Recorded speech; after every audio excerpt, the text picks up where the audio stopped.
Hello दोस्तों, फिर आप सभी के बीच एक नए वीडियो में आज हम लोग पढ़ेंगे। ठीक है, विषय हिंदी क्लास 9 क्लास के पढ़ेंगे आज। ठीक है, आज दूसरा चैप्टर पढ़ेंगे हम लोग। ठीक है, पहला चैप्टर की हम लोग बात कर चुके थे। आज हम लोग दूसरा चैप्टर के पढ़ेंगे लेखक परिचय। क्या पढ़ेंगे आज हम? लेखक परिचय के बारे में हम लोग चर्चा करेंगे। ठीक है, तो आइए देखते हैं। देखिए शीर्षक, पहले क्या है शीर्षक? तो शीर्षक का नाम है भारत के पुरातन विद्यापीठ नालंदा। किसके बारे में हम लोग पढ़ेंगे? किसके बारे में? भारत के पुरातन, ठीक है, विद्यापीठ नालंदा, जो पुराने क्या है, जो विद्यापीठ है यानी जो नालंदा है, उसके बारे में हम लोग पढ़ेंगे। उनकी लेखक की बात करें तो लेखक कौन है उनका? राजेंद्र प्रसाद है। ठीक है, किनका? भारत का जो पुरातन विद्यापीठ नालंदा है वो किसने लिखा?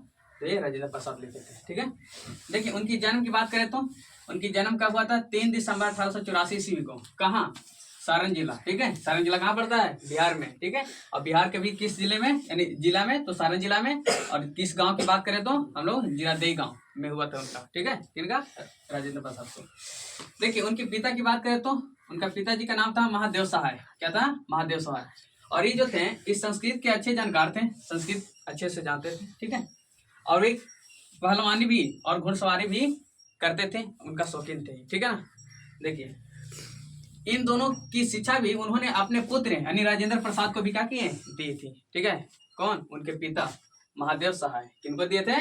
तो राजेंद्र प्रसाद को क्या दिए थे? वे पहलवानी और घुड़सवारी की शौकीन थे, तो वो शिक्षा दिए थे अपने पुत्र को। ठीक है, देखिए सबसे पहले उनका जो है नामांकन छपरा के हाई स्कूल में हुआ था। ठीक है ना, यानी सबसे पहले उनका जो नामांकन हुआ था वो छपरा के जो है हाई स्कूल में क्या हुआ? नामांकन हुआ। वहाँ 8वें दर्ज में, ठीक है, 8वें दर्ज में क्या हुए? रखे गए थे। कितने दर्ज में? 8वें दर्ज में रखे गए थे। वार्षिक परीक्षा में वे प्रथम स्थान प्राप्त किए थे। ठीक है ना, यानी प्रथम स्थान जो है प्राप्त किए थे। देखिए उसके बाद 1902 ईस्वी में वे कलकत्ता विश्वविद्यालय की मैट्रिकुलेशन परीक्षा में प्रथम है वहाँ। देखिए और उसके बाद जो है मैट्रिकुलेशन जो मैट्रिक का एग्जाम भी दिए, ठीक है ना, उसे भी क्या किए? उन्होंने प्रथम स्थान प्राप्त किए। समझ गए? देखिए कब? 1902 ईस्वी में। ठीक है, देखिए उसके बाद जो है आईए बीए, ठीक है, यानी आईए बीए और बीएल प्रेसिडेंस कॉलेज से किया। ठीक है, कहाँ से? यानी कौन सा स्कूल से पूछा जाए तो बोलेंगे कौन सा?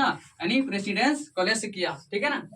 देखिए उसके बाद 1911 ईस्वी में वे कलकत्ता में क्या किए? वकील दल में शामिल भी हुए, यानी वकीली भी करते थे वो। के राजेंद्र प्रसाद। ठीक है, देखिए उसके बाद आगे चर्चा करेंगे तो 1916 में क्या किए उन्होंने? 1916 ईस्वी में जब वह पटना में एक अलग न्यायालय स्थापित हुआ, तब वे जो है वकालत करने के लिए भी क्या किए?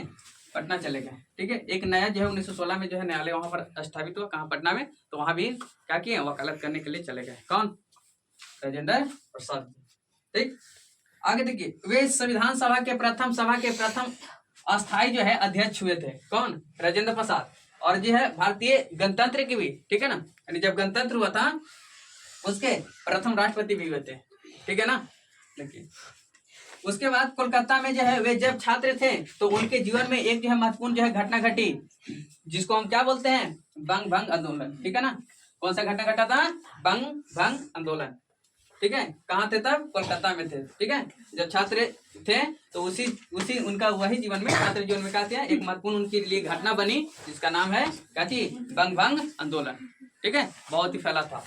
देखिए बिहार टाइम्स के संपादक महेश नारायण और जो है सच्चिदानंद सिन्हा का जो है सहारा पाकर राजेंद्र प्रसाद ने क्या किए? यानी स्टूडेंट्स यानी कॉन्फ्रेंस की जो है स्थापना की। पूछा जाएगा कि स्टूडेंट कॉन्फ्रेंस की स्थापना किसने किया? तो बोलेंगे हम लोग किसके बारे में? राजेंद्र प्रसाद के बारे में। ठीक है ना।